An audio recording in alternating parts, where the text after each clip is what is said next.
नमस्कार। जया लिटरेचर में आप सबका पुनः स्वागत है और मैं हूँ डॉक्टर जयंती। आज मैं आपके लिए डॉक्टर सूर्य बालाजी की कहानी लेकर प्रस्तुत हूँ। शीर्षक है बाबूजी और बंदर। तो चलिए ये बहुचर्चित और बहुप्रशंसित कहानी सुनने का आनंद उठाइए। बाबूजी फिर आ रहे हैं। उन्हें फिर से बच्चों की बहुत याद आ रही है। सुनते ही मैंने सिर कूट लिया। सिर कूटने की बात ही थी। अभी साल भी तो पूरा नहीं हुआ। संदीले में आए ही थे। 1-2 नहीं, पूरे 6 महीने रह कर गए। वह भी क्या कभी अपने से जाते भला? मैंने ही अक्ल और तिकड़म भिड़ाई कि गांव जाकर अपनी जगह जमीन देखिए। इस तरह ज़्यादा दिन तक छोड़ देंगे तो काश्तकार बेदखल कर हड़प बैठेंगे। बैठे बिठाए हजारों का नुकसान। सो बीच बाच में निगरानी बनाए रखनी चाहिए। तब कहीं बात उनके दिमाग में बैठी। बोरिया बिस्तर बंधा तो भी जाते जाते जीप में बैठने के बाद भी मुड़ मुड़ कर पीछे छूटते बच्चों को देखते जा रहे थे। खींच कर ललित को कहना पड़ा, बच्चे अंदर गए, अब सीधे बैठिए। तब भी पनीली आंखें अंगूछे से सहलाते एक ही बात, अब तो पका पकाया फल हूँ। अब गिरा कि तब पता नहीं इस जिंदगी में बच्चों के चेहरे देख भी पाऊंगा या नहीं। अकेले आना जाना भी तो अब अपने बस का नहीं। हाथ पैर बेकार होते जा रहे हैं। वह तो बहू सयानी है कि घर गांव खेत खलिहान के सुध लेने की सलाह दी। सब तरफ ख्याल रखती है। भगवान उसकी बुद्धि ऐसी ही रखें। बस किलक यही कि तुम सबसे दूर, अब कहाँ देख पाऊंगा। अरे देखेंगे देखेंगे, ऐसी भी क्या बात।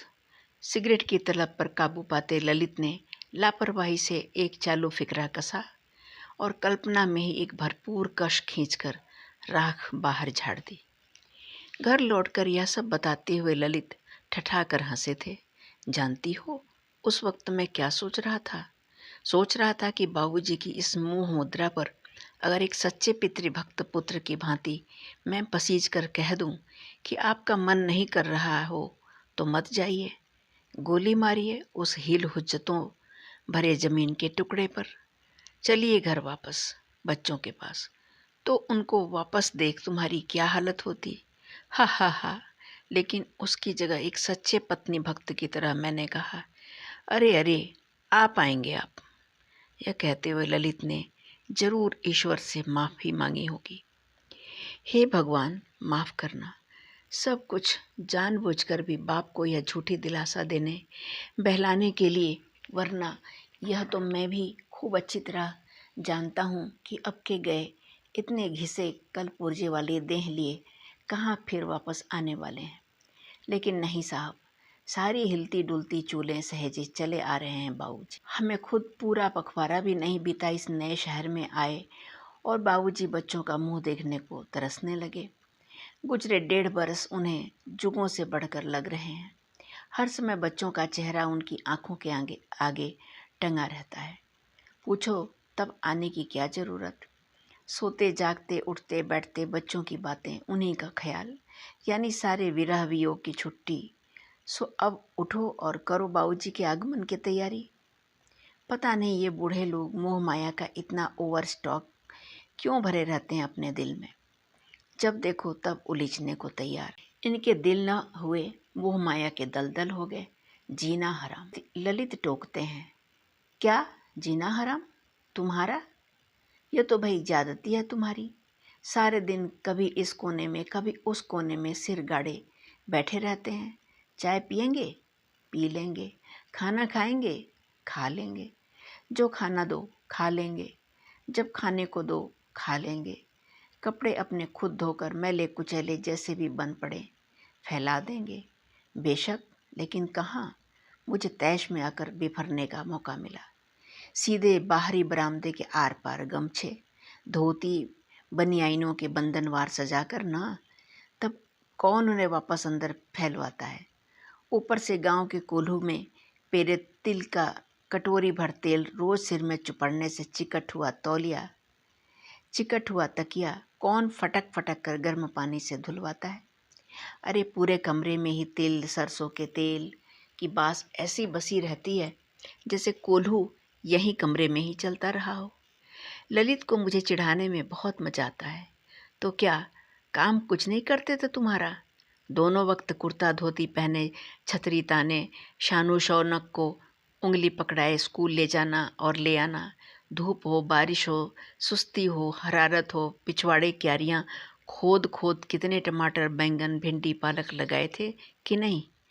और कुछ नहीं तो महीनों में हज़ारों रुपए का तो बाजार से सौदा सुलभ। मैं तिनगी। उसमें से 50 रुपए तो हिसाब किताब की गड़बड़ की वजह से दुकानदार ने झटक लिए होंगे या फिर जेब से गिरा खिसका दिए होंगे। और तो और उन्हें महरी के साथ राशन की दुकान भेजती थी तो किस लिए? कि दुकान से ही मुट्ठी दो मुट्ठी झटक लेने की जो चालाकी बरतती है महरी, उस पर बाबूजी जरूर निगरानी रखेंगे। लेकिन हुआ क्या? महरी तो उल्टे और बेशर्मी से जैसे मुझे बिराती सी हंसती हंसती आई।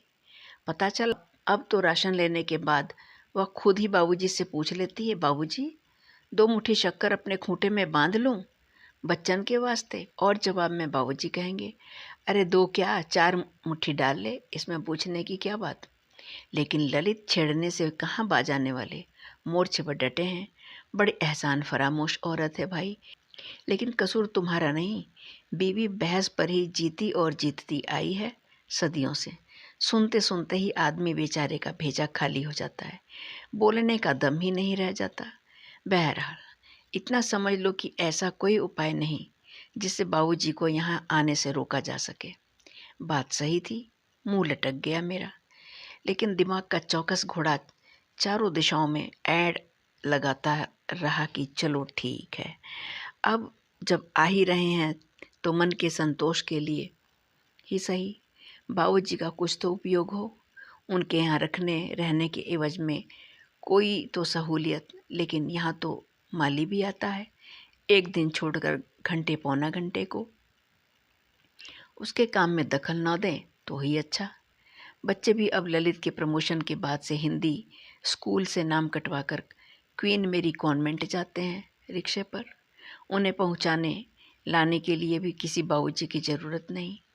चाहती थी सुबह शाम की सेवा टहल के लिए कोई छोकरा या दरबान टाइप मिल जाता कि ललित शाम की जीप से आए तो लपक कर सलाम मार के फाटक खोल दिया, आए गए को चाय पानी सर्व कर दिया, वक्त ज़रूरत को चौमुहानी तक लपक कर थोड़े बियर सोडे की खरीदारी। साहबी का रुतबा इसी बात पर तो कायम रहता है। लेकिन बाबूजी इस मसरफ के भी नहीं। फिर भी कुछ उपाय तो सोचना ही है, कुछ न कुछ काम के लायक तो बनाना ही है इस बेमसरफ बाबूजी। इसी उधेड़ बुन में दोपहर में सोने की जगह सोचती जुगत बैठाती रही बाबूजी को लेकर। बड़ी मुश्किल से नींद लगी। आधा घंटा ही हुआ होगा कि छत पर धूम धड़ाम धाड़ धूड़ धर पकड़ और चिल्ला रही सी वहशी आवाज़ें। चौंक कर उठी तो ललित पहले ही खिड़की पर जाकर जो नज़ारा देखा तो काटो तो खून नहीं। समूचा घर 20-25 छोटे बड़े बंदरों की उछल कूद और चिंचियाहट की गिरफ्त में। मकान के एक तरफ गली, दूसरी तरफ खाली पड़ा प्लॉट।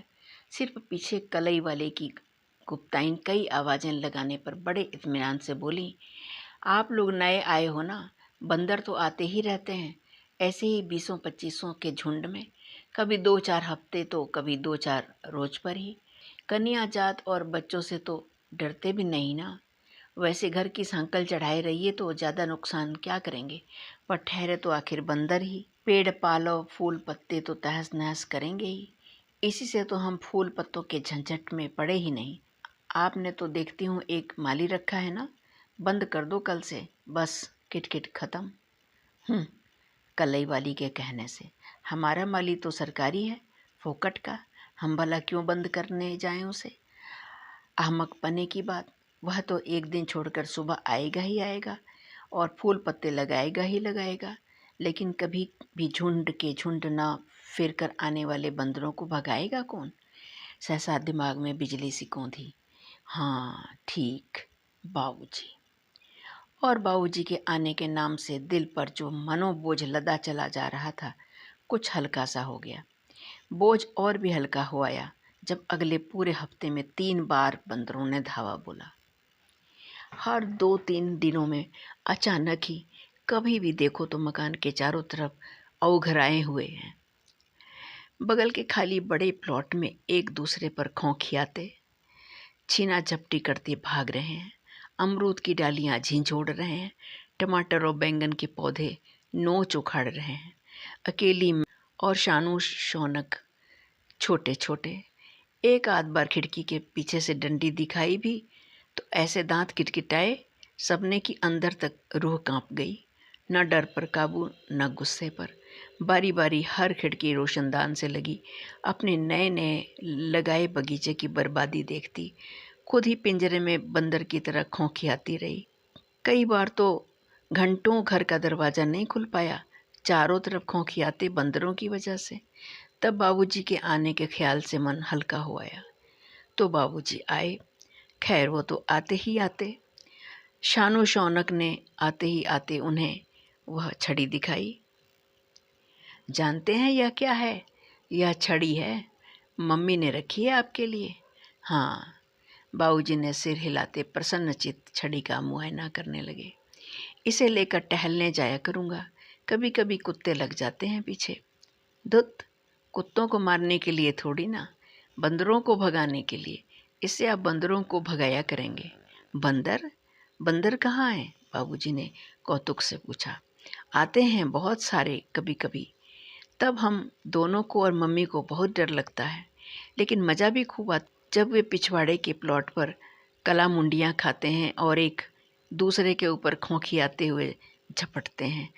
आप देखेंगे तो आपको भी खूब मज़ा आएगा, है ना शानू? लेकिन अपनी ऐनक संभाल कर रखिएगा, शानू ने हिदायत दी। अच्छा अच्छा, वह बड़े चाव से बच्चों की बातें सुनते हैं। फिर बक्सा खोलकर उसी चाव से प्लास्टिक से मढ़ी हनुमान जी की एक फोटो और काले कपड़े का एक हाथी निकालकर बच्चों को, देखो मैं तुम्हारे लिए क्या लाया हूँ के अंदाज में थमा देते हैं। बच्चे दोनों चीज़ें लापरवाही से उछालते हुए कहते हैं, इसका हम क्या करेंगे? अमिताभ बच्चन की फ़ोटो नहीं थी आपके पास? बाबूजी अपनी रौ में बच्चों को हनुमान जी की महिमा समझाने लगते हैं। शौनक चिढ़ाते हुए कहता है, जानते हैं सारे के सारे बंदर ना पीपल वाले हनुमान मंदिर के अहाते से ही आते हैं। सारी खुराफात उन्हीं हनुमान जी की है। बाबूजी बच्चों की बातों से निहाल मगन मन बक्से में से सब्जियों के बीजों की कुछ पोटलियाँ निकालते हैं। बच्चे देखते ही वापस फिर चाकने लगते हैं। वापस रखिए वापस, कुछ नहीं बोना शोना अब। आपको पता नहीं पापा का प्रमोशन हो गया है, अब हमारे यहाँ माली आता है। आपको अब सिर्फ बंदर भगाने हैं और कुछ नहीं, समझे? क्या खाक समझे? तीसरे दिन ही मेरी और बच्चों की नज़रें बचाकर माली के पास पहुँच गए। दुआ सलाम, जान पहचान हुई। क्यारी बनाने में चूक होती देख हथेलियों में खलबली तो मचेगी ही। अब बारी बारी कुदाल खुरपी फावड़ा लिए भुरभुरी मिट्टी वाली क्यारी संवार रहे हैं और माली जामुन के पेड़ के साये में बैठा बेड़ी फूंक रहा है। सिर पीट लिया कि फोकट का न रहा होता माली तो फौरन छुड़वाकर 150 रुपए का नफ़ा करती। शाम को बहाने बहाने से झल्लाई, उनकी बुढ़ौती और उनके बेटे की अफसरी का हवाला दिया कि अब इतने बूढ़े हुए, कुछ तो अक्ल से काम लें। सुनते हुए इस तरह आज्ञाकारी भाव से सिर हिलाते रहे जैसे मैं उन पर नहीं किसी हद दर्जे के निकम्मे नकारे पर झल्ला रही हूँ और वह खुद उस आदमी की बेगैरती और नासमझी पर तरस खाते मेरी हाँ में हाँ मिला रहे हूँ। अगला दिन खासा बेसब्री से कटा उनका। बार बार बच्चों से पूछते, माली नहीं आया? बच्चे भी खीजे, आपसे कहा ना माली एक दिन छोड़कर आता है, आज नहीं कल आएगा। तीसरे दिन माली आया तो अंगोछे से सिर ढांपे सो रहे थे। बच्चे होमवर्क पर। मैंने राहत की सांस ली, लेकिन आधे घंटे बाद ही बच्चे बेतहाशा चिल्लाते हुए आए, मम्मी मम्मी। बाबूजी ने झाड़ी काटने वाली कैंची से हाथ काट लिया। फलाफल खून बह रहा है। भाग कर देखा तो सिर झुकाए नल के नीचे हाथ से रिसती खून की धारा धोए जा रहे हैं। मुझे देखते ही धोती के छोर से उंगली का जख्म छुपाए सहमे बच्चे की तरह सरपट अपने कमरे की तरफ भागे।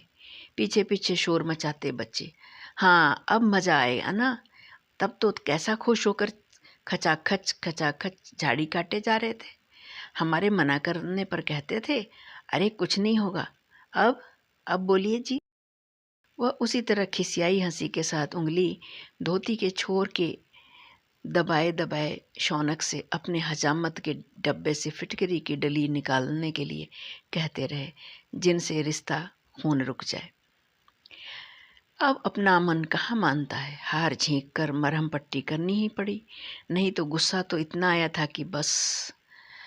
आखिर चौथे दिन बंदर आए, मुझे चैन पड़ा। बच्चे थे उस वक्त घर पर, देखते ही चिल्लाए, बंदर आए बाबूजी, चलिए छड़ी लेकर बंदर भगाइए। बाबूजी ने सचमुच आज्ञाकारी बच्चे की तरह छड़ी तजवीजी और बच्चों के साथ बरामदे तक गए, जैसे बच्चों का कोई नया खिलवाड़ हो। लेकिन बरामदे में जो चारों तरफ का नज़ारा देखा तो चौंक कर सहम से गए। बाहरी मुंडेर के हर कंगूरे पर एक बंदर या बंदरिया छोटी बड़ी औलादों के साथ एक दूसरे की पीठ खुजाने, धौल जमाने, दुम खींच खींच कर भागने या लगातार टहनियों से फल पत्ते नोच नोच कर खाने, फेंकने जैसे क्रियाकलापों में व्यस्त थे। बाबूजी व बच्चों का पहुंचना उनकी निजी जिंदगी में ज़बरदस्त दखल था। दो बच्चों को, एक बूढ़े को एक साथ, वह भी छड़ी के साथ देखकर बंदरों ने अपनी जगह बैठे बैठे दांत किटकिटाए, सही मायने में बंदर घुड़की की मुद्रा अपनाई। सहम कर बाबूजी की छड़ी आपसे आप नीचे आ रही और बच्चे किलकिलाते अंदर कमरे में भागे। खौफ और मज़ा एक साथ। अंदर आते ही बाबूजी को आगे करके वापस चिल्लाए बच्चे, भगाइए बाबूजी, भगाइए ना, डरिए नहीं, आपको काटेंगे थोड़ी ही ये सब। सिर्फ मम्मियों और बच्चों को झूठ मूठ डराते हैं, आदमियों से तो डरते हैं, आपको नहीं काटेंगे। बाबूजी फिर निकले। उन्होंने सहमे सहमे थोड़ी सी छड़ी ठकठकाई। बंदर अपनी जगह निश्चिंत बैठे रहे। बच्चों के लिए इतना ही कम उत्साहप्रद नहीं था, क्योंकि अब तक तो हमेशा बंदरों की भनक लगते ही दहल कर भागती, मैं सारे दरवाजे बंद कर दुबक लेती। बच्चों को खिड़की से झांकते देखकर भी दिल धड़क उठता था। लेकिन आज बच्चों को बाबूजी की मौजूदगी का सुकून था। खूब उछल उछल कर चिढ़ाते और आवाज़ें कर रहे थे।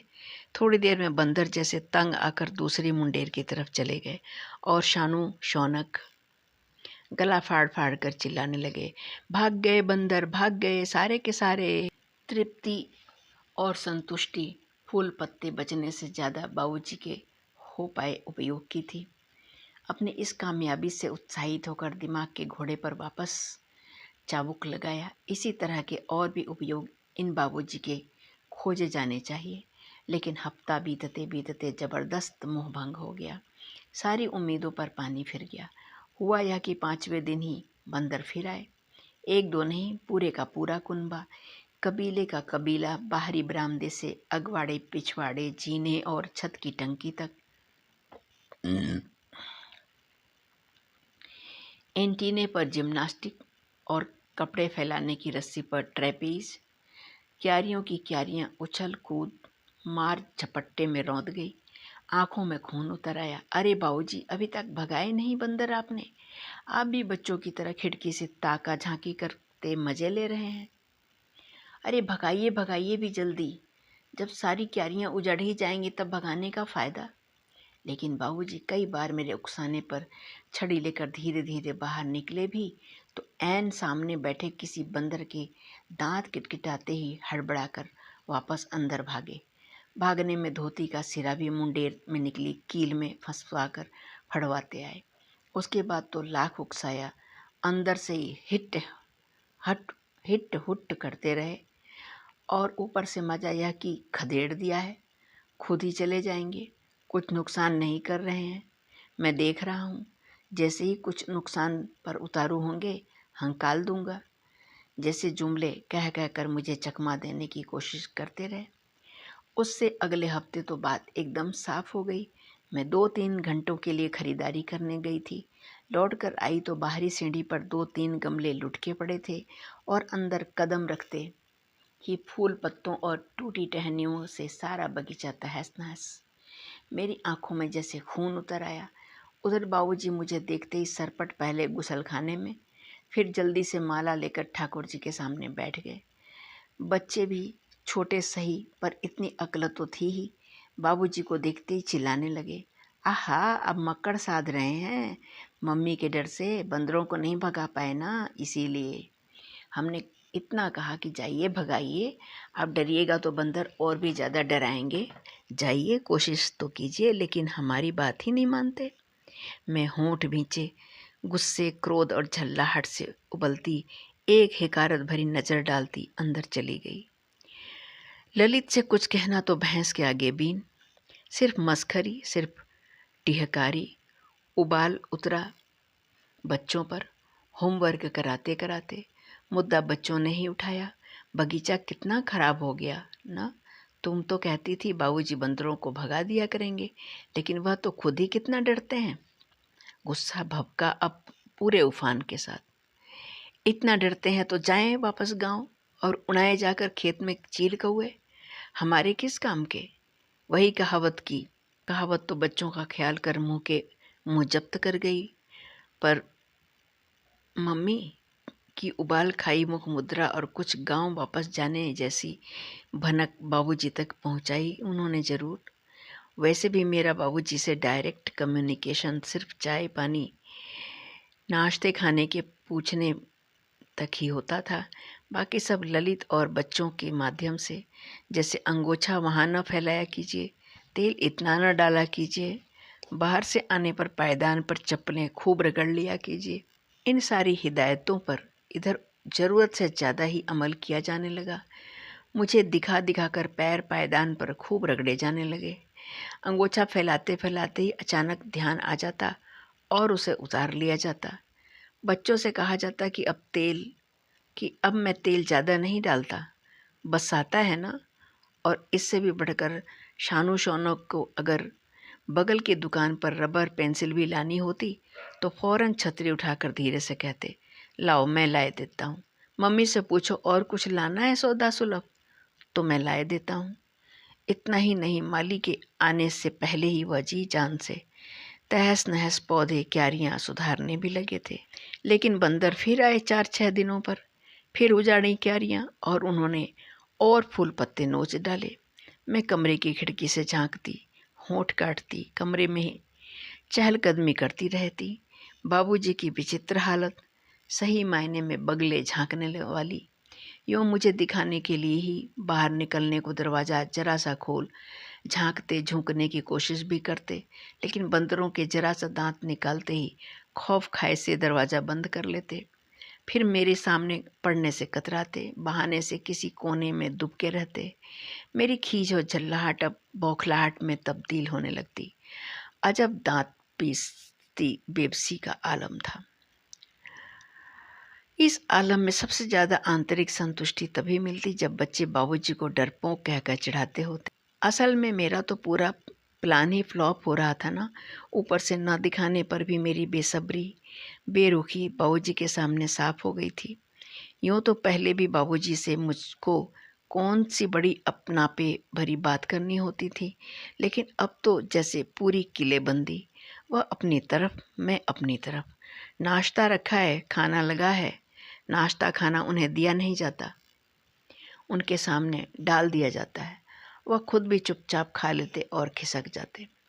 एक दिन होमवर्क करते करते बच्चों ने कहा, अब तो आप अपने गांव चले जाएंगे ना? क्यों? क्योंकि आप तो बंदरों को भगा ही नहीं पाते, उनसे डरते हैं। बाबूजी थोड़ी देर हक्के बक्के से बैठे रहे। उनकी समझ में नहीं आया कि अपने बचाव में या सफाई में क्या कहें। कुछ लम्हों बाद जैसे बच्चों को कुछ नई बात बताने के से अंदाज में बोले, बंदर हनुमान जी के अवतार होते हैं। इस पर बच्चे खिलखिलाकर हंसने लगे। बाबूजी बॉर्डम की तरह उनका मुंह देखते रहे। उन्होंने इसकी उम्मीद न की थी। सोचा था बच्चे पक्ष में विपक्ष में कुछ तो बोलेंगे और इस तरह बात चल निकलेगी, लेकिन बच्चों ने खिलखिलाकर पारी समाप्ति की घोषणा कर दी। बाबूजी चुप बॉर्डम से बैठे रहे, फिर उदास से उठे, छड़ी उठाई, चप्पलें डाली, बाहर इधर उधर यूं ही डोलने निकल गए। फिर लौटकर वापस एक जगह स्थिर से बैठते भी तो नहीं, जब देखो यहाँ से वहाँ चलायमान, बच्चों के पीछे पीछे साए से डोलते। अब तो बच्चे भी जैसे जान छुड़ाने की फिराक में। पहले छोटे थे तो उनकी उल्टी सीधी बातों पर हंस हंसा लिया करते, लेकिन अब फटर फटर इंग्लिश आ गई है।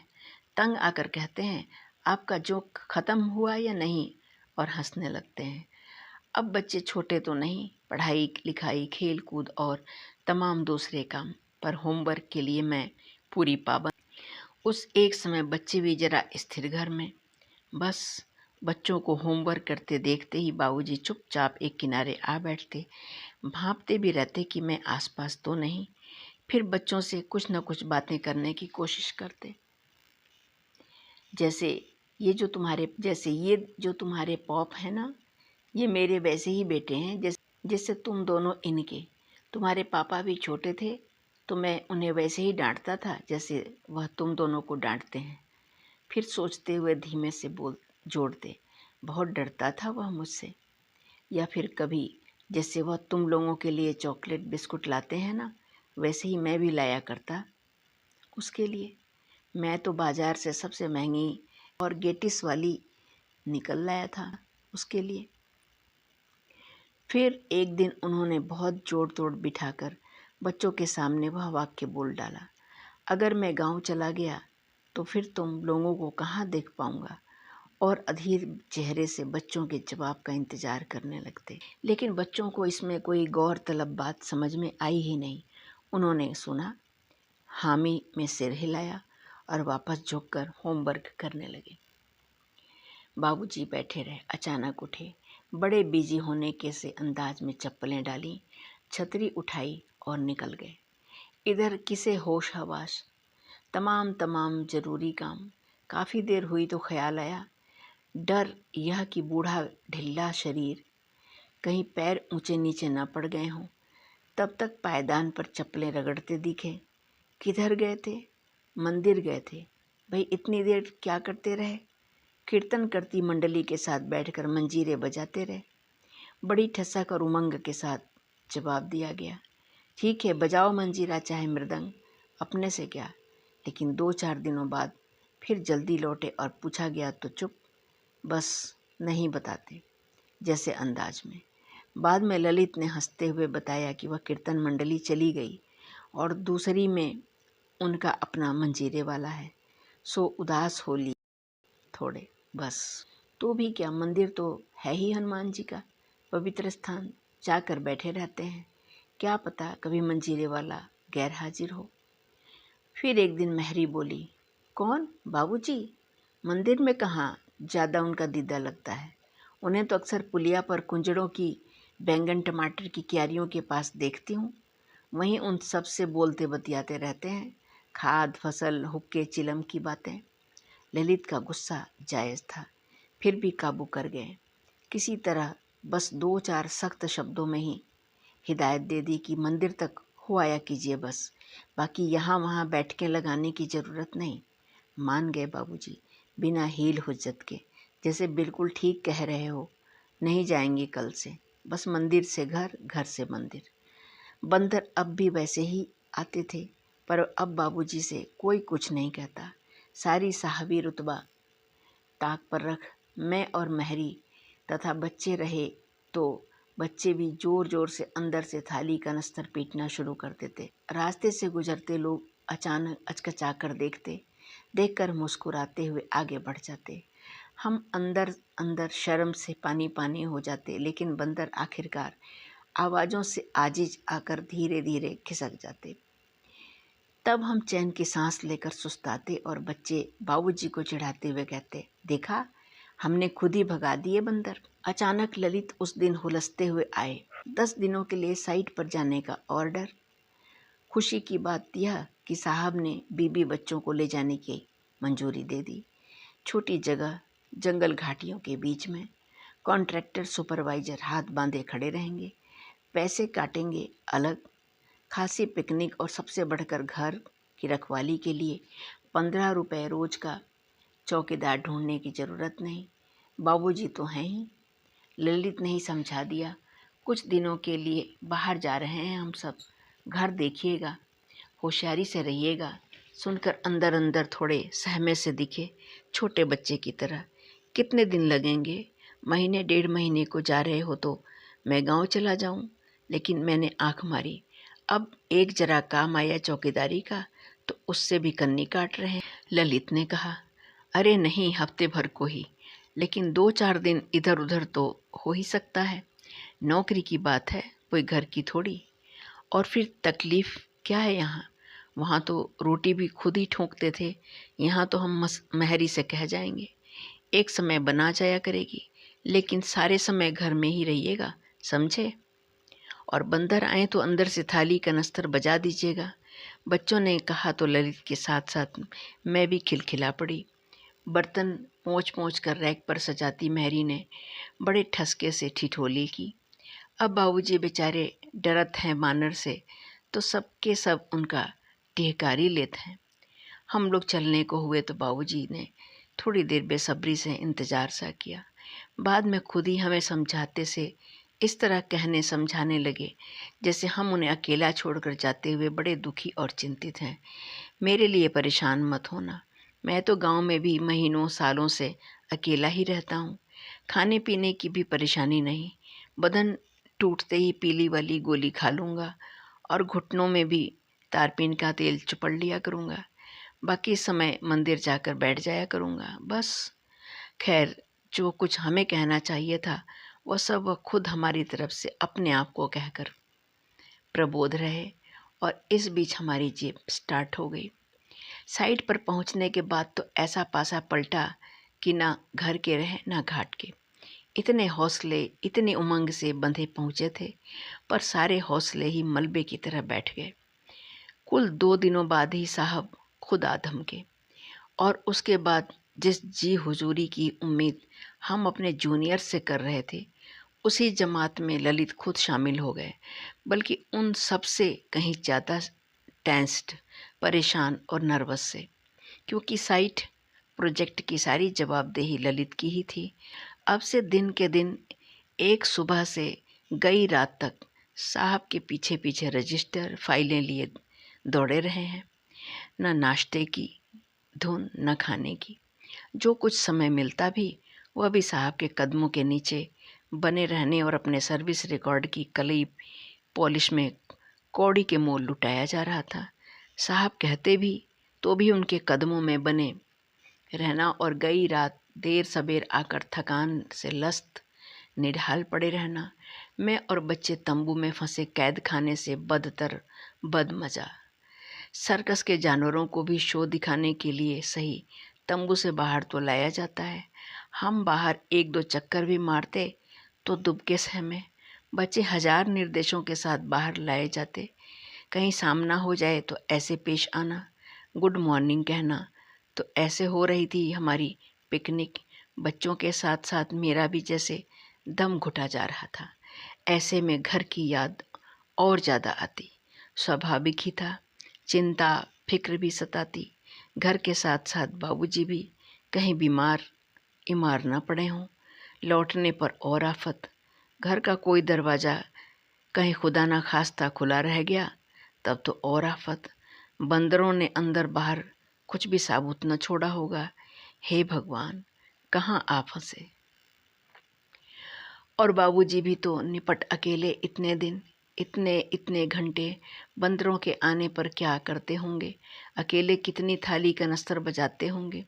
बाहर मंदिर तक जाने को भी ललित मना कर आए हैं। कहीं चाबी गिरी खोई तो। घर सोना देख पिछले दरवाजे खिड़की से बैठने की कोशिश करें तो 1000 शक, 1000 अंदेशे। चुपचाप घर में बने रहिएगा। हमारे आने तक सिर्फ खाना खाइएगा और पूजा पाठ कीजिएगा। 2 हफ्ते होते ही क्या हैं।